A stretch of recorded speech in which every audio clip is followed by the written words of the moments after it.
Hello, everyone. This is Lawrence Taylor speaking, and I am pastor of the Kenilworth Baptist Church in Brooklyn, New York. And today is another session on reflection on Scripture. So I'm so glad that you could be part of this. Today, I want to talk about another controversial issue. Last week, I spoke about Kyrie Irving and how he was being treated. And I got a chance to view the film that was at the center of this controversy. It's from Hebrews to Negroes. Ronald Dalton, I believe is the narrator. He's on Twitter. That is Dalton. And he says a lot about the issue of Black Hebrews. The premise of the film, from Hebrews to Negroes, is that the original Hebrews were people of color. Now, the film doesn't argue that they were just exclusively Black, but it argues that they were a dark people. That includes, of course, Africans.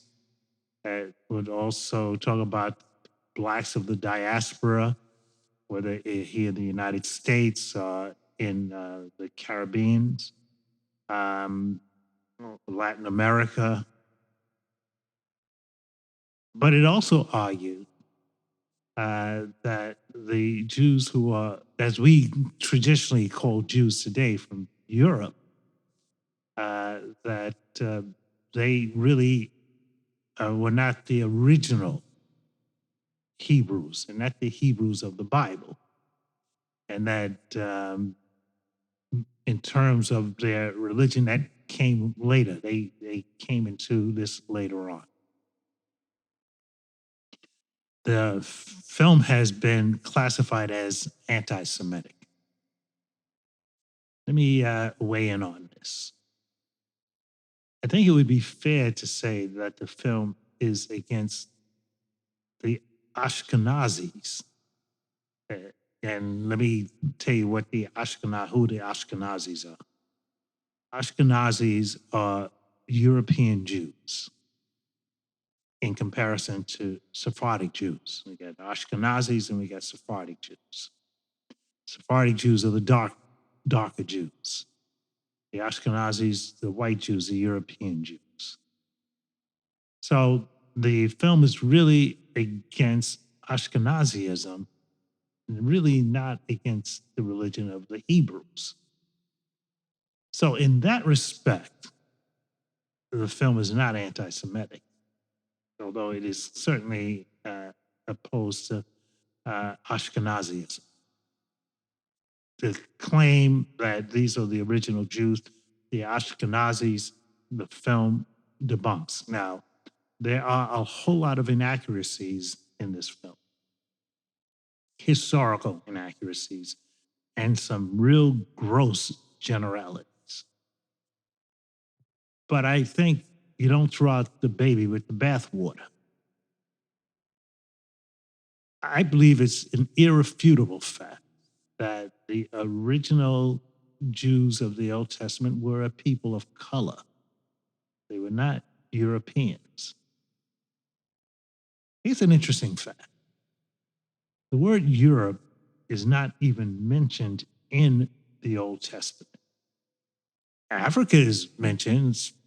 Ethiopia, we have the term Cushite, we have the Queen of Sheba. I mean, all this is Afro-centered, but nothing about Europe. So those ancient communities that we have in the Bible, such as the Assyrians, such as the Philistines, the Canaanites, and I believe the Canaanites were dark-skinned people. None of these people were Eurocentric. They weren't of European extraction. Let me call your attention to a passage in the Bible. And again, I'm weighing in on this film from Hebrews to Negroes, something that I believe is worthwhile seeing.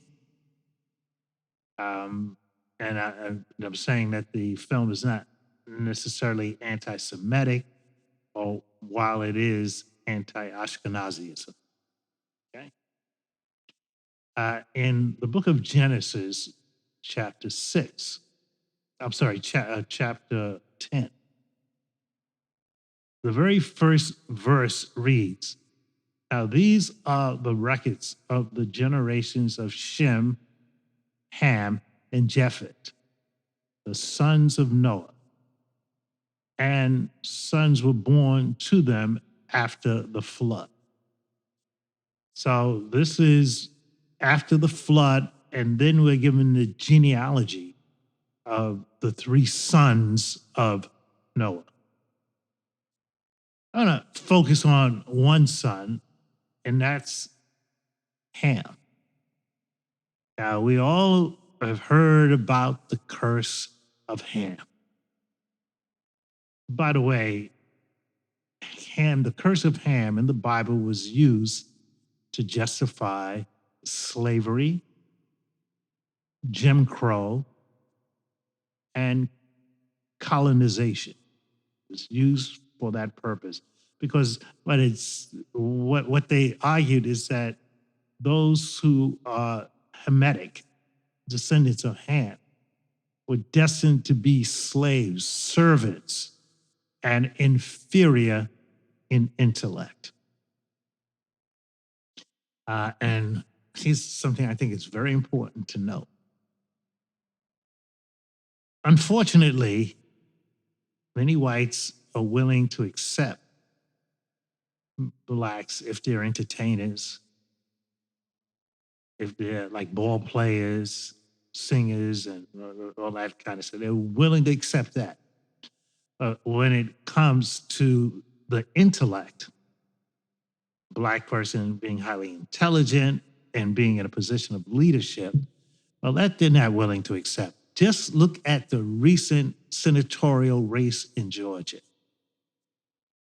Herschel Walker should have lost by an astronomical number because there is no one that was as unfit for office as Herschel Walker. I mean, just listen to the man talk. He was just an embarrassment. He was highly inarticulate. His ideas were totally incoherent, didn't make any sense at all. He talked about werewolves and vampires and all that other kind of nutty stuff. Talked about getting bad air from China sending us our bad air. I mean, just stuff that just didn't make any sense at all. And I can guarantee you, if there were two white guys running, and if Herschel Walker was white, he would not have gotten the support that he got. But what does that say? It tells me that people just don't vote merely party lines, but that there are a lot of whites who are comfortable with a black man of that caliber. When Barack Obama became president, a lot of white folks went apoplectic. They went nuts. They had a cabal even while he was taking his inauguration, and they met just a few miles away from where the inauguration was.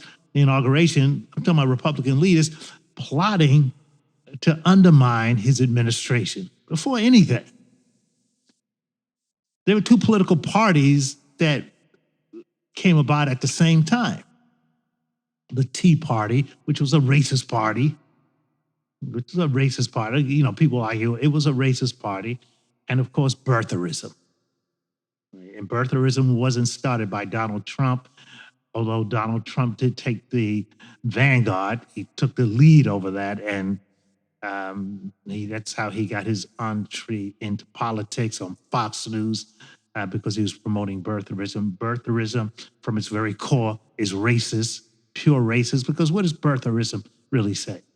It says, listen, you whites, you don't have to worry because you really don't have a black president because he's not even a citizen of the United States. So don't you worry about it. And that's why that movement had such momentum, especially among those in the Republican Party. But let's point out that you can't accept a guy like Barack Obama because he's just too intelligent and too articulate. I'm not getting into his policies, but I'm just talking about the fact that he represented something of, that was certainly positive in terms of blacks not falling into the stereotype. Raphael Warnock, great example. Raphael Warnock has a PhD from Union Theological Seminary. I know because when I was there, he was a student there. So I know that he got his PhD from Union Theological Seminary. And yet they couldn't accept him.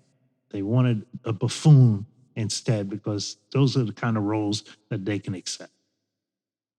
Well, let us note in this passage in Genesis chapter 10, we have Ham. Now, Ham was black, and his descendants were black. So in Genesis chapter 10, beginning at verse 6, it reads, the sons of Ham were Cush and Mizraim and Put and Canaan.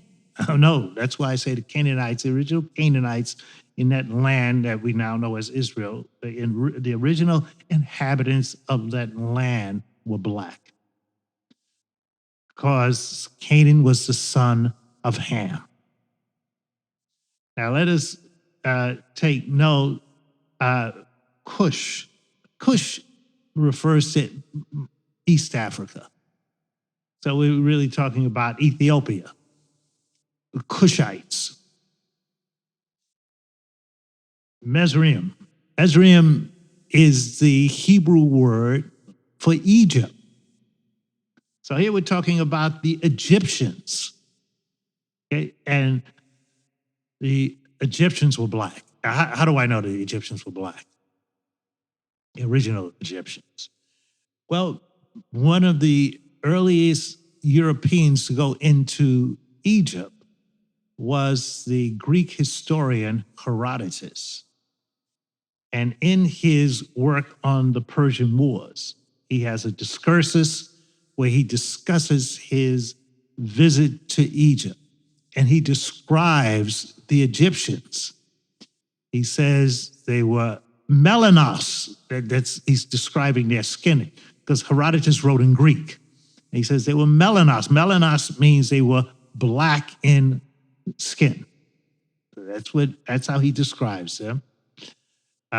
He says they had broad noses and they had woolly hair. So that is how Herodotus describes the Egyptians. Now, I grant you, you had a variety of Egyptians. They weren't all of one color, but let's remember we have groups that come into Egypt later on. Hyksos, for instance, who come in, who are Asiatic. But some of the original rulers of Egypt were Nubian kings. And we even found 12 graves of Nubian kings who were Egyptian rulers. So we know that the Egyptians were black.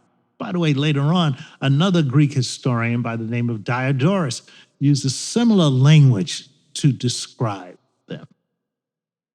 Aesop, if you're familiar with Aesop fables, Aesop is described by Aristotle as having black skin, woolly hair, and a brown nose. So Aesop, the one who told fables, he was a black man.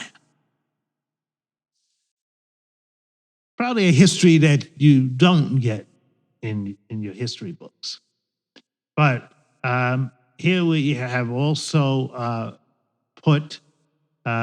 Put refers, I believe, to also parts of East Africa.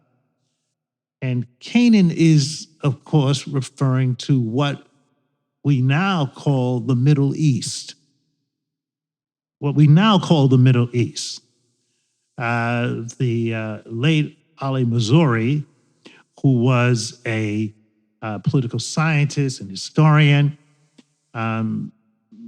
believed that that region was also part of Africa. That is what they call the Middle East. Don't forget, the term Middle East is not used until the late 19th century to describe that area. And again, Herodotus includes that region in what he referred to as Africa. Now, Herodotus did not use the term Africa. He used the term Libya, but he was referring to that whole area of Africa.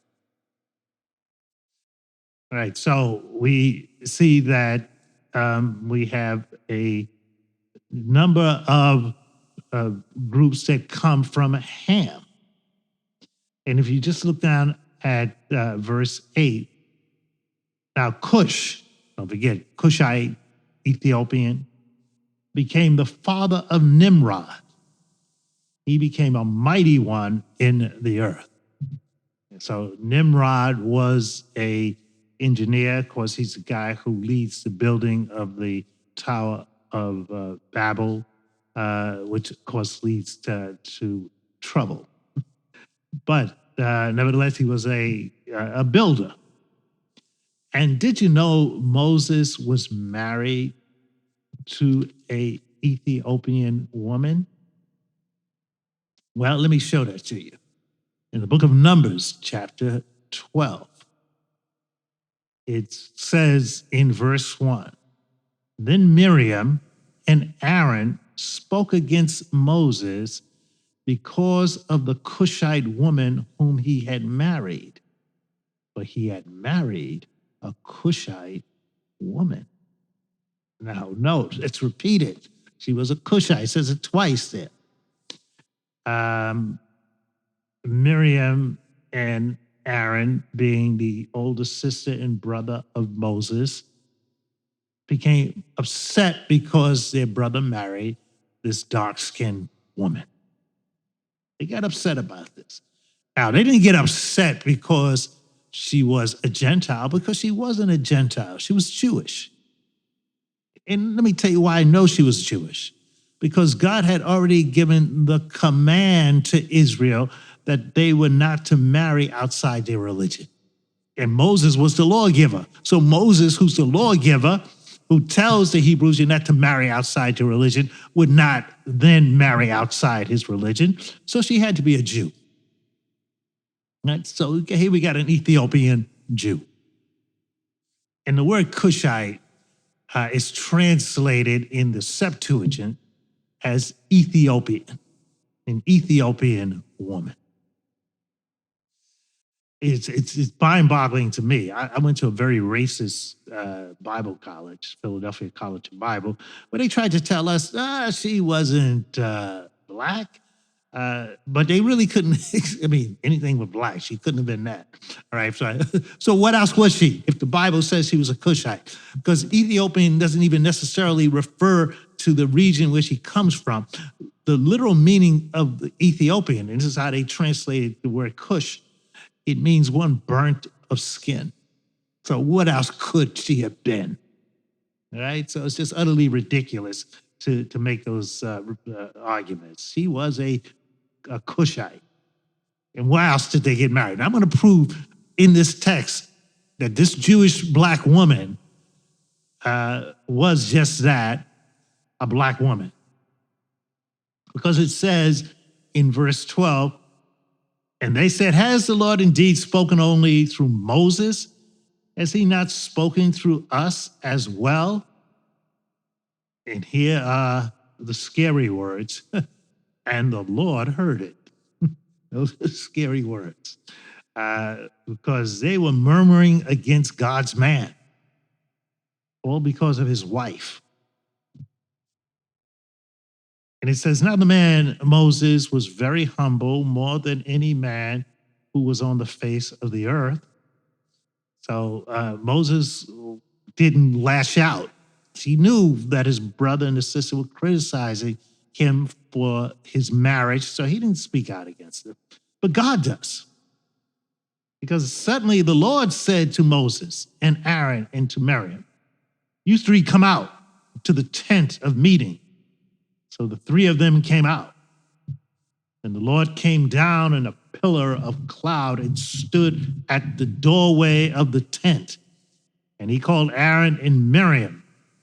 When they had both come forward, I'm sure they're shaken by now. He said, hear now my words. If there is a prophet among you, I, the Lord, shall make myself known to him in a vision. I will speak with him in a dream. Not so with my servant Moses. He is faithful in all my household. Now, you know what God is saying to him? Say, look, when I speak to a prophet, I come to him in a dream. He has a vision. But that doesn't happen with Moses. Moses is not just a prophet. Moses is like the prophet of prophets. God is saying, Moses is my main man. I mean, that's in essence what God is saying. Moses, he's my main man. So then he says in verse 8, because he says, when I speak to Moses, I speak to him face to face. Now, it doesn't mean that God's looking at Moses, Moses is looking at God. Obviously, God is looking at Moses. Moses can't see God, but the point is God is speaking to him directly. And so it says in verse 8, with him I speak mouth to mouth, even openly, and not in a dark saying, not in an enigma. And he beholds the form of the Lord. Why then were you not afraid to speak against my servant, against Moses? You know, sometimes I try to use this in the church and say, when you speak against the pastor, you know, God gets angry, but they remind me, you're no Moses. So let's note, so the anger of the Lord burned against them and he departed. That is, God departed. He left. So they're in trouble now. But when the cloud had withdrawn, now this is the part I want you to look at very carefully. From over the tent, behold, Miriam was leprous. Now look at this, people. As white as snow. And Aaron turned towards Miriam. Behold, she was leprous.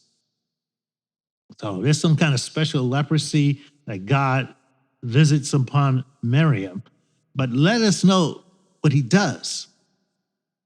She was so proud of her light skin that she murmured and spoke against the wife of Moses because she was a black woman. And this is what God just does. He says to Miriam, you're so proud of your lightness, then I'm going to make you as white as snow. Let's see if you're proud of that.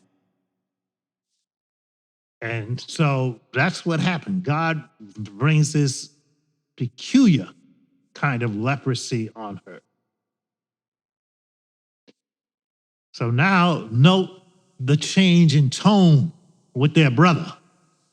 Then Aaron, verse 11, said to Moses, oh my Lord, okay, I beg you, do not account this sin to us in which we have acted foolishly and in which we have sinned. Oh, do not let her be like one dead whose flesh is half eaten away when he comes from the mother's womb. So Moses cried out to the Lord saying, oh Lord, heal her, I pray. So Moses acts like an intercessor. He's the mediator, and he mediates or pleads on behalf of his rebellious sister. The Lord said to Moses, if her father had but spit in her face, would she not bear the shame for 7 days? Let her be shut up for 7 days outside the camp, and afterwards she may be received again. So God said, look, I'm not just going to heal her. All right? If she'd been spat upon in the face, she would have to bear that shame. So she's going to bear the shame for what she did. But I'll heal her after 7 days. Now, the lesson that we learn here is that, of course, God is opposed to racism. He detests racism. But the other lesson we learned is that we got black Jews here, dark-skinned Jews. And Miriam and Aaron had to learn that lesson. Now, I'm not saying that Miriam and Aaron were Europeans or whites. That's not what I'm saying. They were just lighter than this woman, and they didn't like her because of her dark skin. Now, there's a lot more I want to say about this, so I'm going to continue it on our next podcast. Thank you for listening.